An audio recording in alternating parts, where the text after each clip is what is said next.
AGM Annual General Meeting under Section 96 of Companies Act 2013 will discuss in detail. So what is AGM? AGM is Annual General Meeting. It is a mandatory meeting of the members of the company conducted once in every financial year. So this is the only meeting where the shareholders directly interact with the management and exercise their statutory rights, voting rights. Opportunity. So AGM provides an opportunity to the board of directors to place the audited financial statements of the company before the members. Performance, and they also discuss the company's performance and seek approval from the members, and also discuss on the important matters like declaration of dividend and where they will go for final dividend, then members approval is required. Appointment or reappointment of the directors, regularization of directors, and appointment of auditors wherever applicable, and answer the questions raised by the shareholders. So this is a platform and this is the opportunity once in a year members meeting. This is called AGM. The AGM strengthens the transparency, accountability, good corporate governance. So it ensures that the management remains accountable to the owners of the company.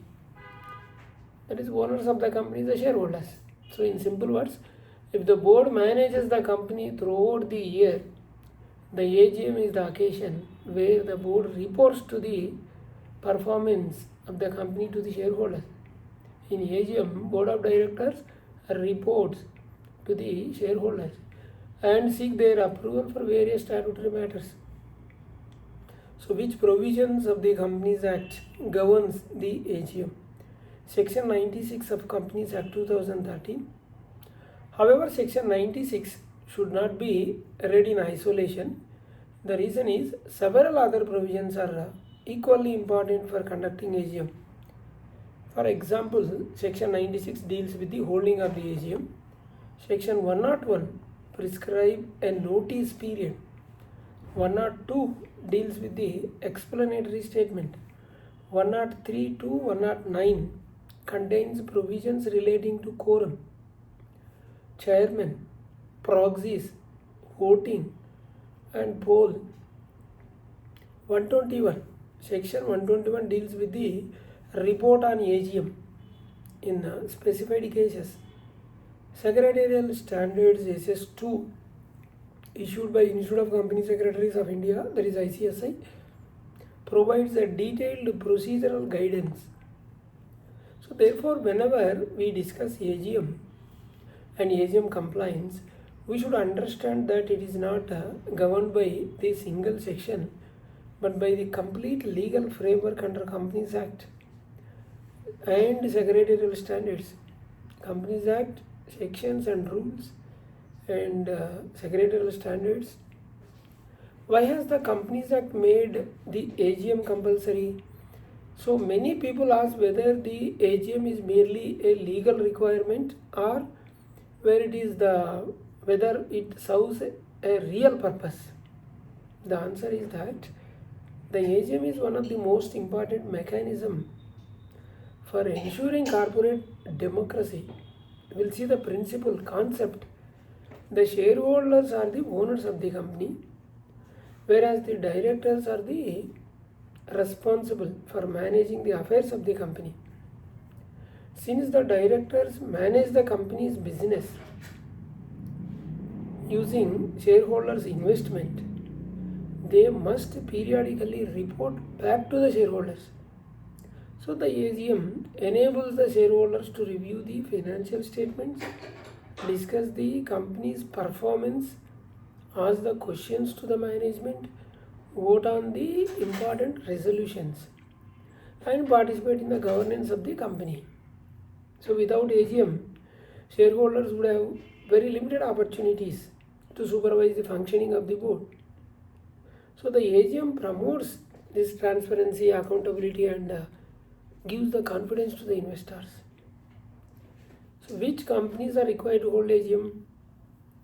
As a general rule, every company whether it is a private company, public company, listed company, unlisted company, is required to hold annual general meeting every year. However, there is one important exception is there, that is one person company, OPC, is not required to hold AGM because it has only one member. Since there is only one shareholder, there is no practical need of convening annual general meeting. Apart from OPCs, every other company should examine the provisions section 96 and ensure compliance with the applicable provisions, requirements. So what is the main objective of conducting AGM? The AGM conducted to transact ordinary business and wherever necessary special business. During AGM, the members generally consider and adopt audited financial statements together with along with the reports of the board of directors and auditors report. They also approve the declaration of dividend if recommended by the board. Where directors retire by rotation, members consider their reappointment. Wherever applicable, the auditor's appointment and other statutory business is transacted. So apart from statutory business, the AGM also provide an opportunity for shareholders to discuss the affairs of the company with the board of directors. So the AGM is both a compliance requirement and a forum for shareholders to participate. So now what is the difference between AGM and EGM? EGM is an extraordinary general meeting. AGM is a meeting that is required to be held once in every financial year for transacting routine statutory business. Whereas an extraordinary general meeting, that is EGM, urgent, and it is convened for urgent or special business arises that cannot wait until the next AGM. I'll give an example: alteration of the memorandum of association, alteration of the articles of association, issue of further share capital, approval of mergers, amalgamations. Any urgent matter, shareholders' approval may require, so they will conduct EGM. Instead of waiting for AGM, they will go for EGM as and when required. So therefore, AGM is an annual general meeting, so annual statutory meeting, whereas the EGM is an event-based meeting. So when should the first AGM be held? The Companies Act provides a special relaxation for the first AGM. Newly incorporated company, it is required to hold first AGM within 9 months from the close of the financial year. Suppose a company is incorporated on 10th July 2026 and it is the first AGM closes, first financial year closes 31 March 2027, then the first AGM may be held up to, time is there, up to 31st December 2027. So during the period, the company is not required to hold AGM before the expiry of the prescribed period. So this is the relaxation available only for the first AGM. When should every subsequent AGM be held? After the first AGM, every company should hold AGM every calendar year. The gap between two annual general meetings should not be more than 15 months. So it should not exceed, gap should not exceed 15 months. Further, the AGM should ordinarily be held within 6 months from the close of the financial year.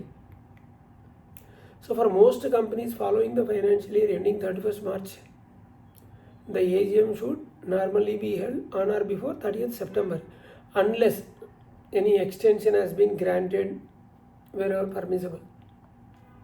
So therefore the company secretary should carefully monitor both the 6 months limit and with a maximum 15 months between two AGMs.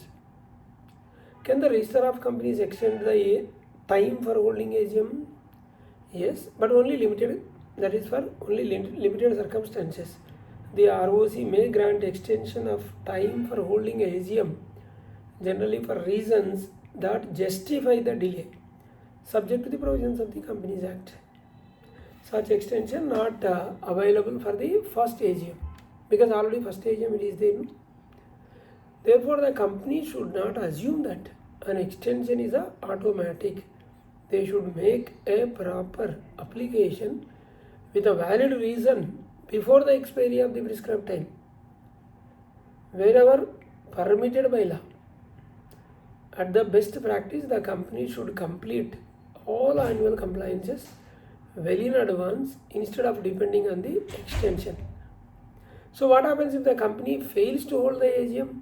Then failure to hold the AGM is a serious non-compliance under Companies Act. If company does not hold the AGM within the prescribed time, then the company and every officer may become liable for the consequences prescribed under the Act, officer in default. In addition, any member of the company may approach the appropriate authority seeking directions for calling or conducting AGM in accordance with the law. Apart from legal consequences, failure to hold AGM may also delay important annual compliance like adoption of financial statements, filing of financial statements, that is with the ROC, and filing of annual return, declaration of dividend, other statutory approvals, everything will be delayed. So therefore every company should prepare an annual compliance calendar at the beginning of the financial year so that all activities relating to AGM are completed within the prescribed timelines. So this is a part 1. We'll meet in part 2 of AGM. Thank you.